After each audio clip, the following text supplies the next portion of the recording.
জোর করে অধিকার আদায় করা যায় না, কথাটা সত্য। আবার জোর করে অধিকার আদায় না করা গেলেও মানসিক শান্তি ঠিক নেওয়া যায়। মানসিক শান্তিটা অনেক বড় কিছু। তো এই চাপড়িগুলা খেতে খুবই মজার। যদি খাওয়া শুরু করেন 2 থেকে 3টা অনায়াসে খেয়ে ফেলতে পারবেন। যদিও আমি একটার বেশি খাইনি, খেতে খুবই মজার। আর সে রোজ চাপড়ি এভাবে করে ভাজে, প্রচুর সিরিয়াল পড়ে যায়। এই পুরো হাঁড়ির আটাগুলো দিয়ে সব সে চাপড়ি বানিয়ে নেবে। খাওয়ার মানুষের অভাব নেই,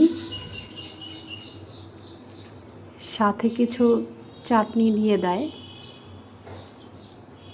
চাইলে সাথে ডিমও ভেঙে দিয়ে দিবে। যে যেভাবে খায়, তবে চাপড়িটা খেতে খুবই মজার। তো সবাই যে খাবারই দেখেন 1-2বার ট্রাই করতে পারেন। Street food.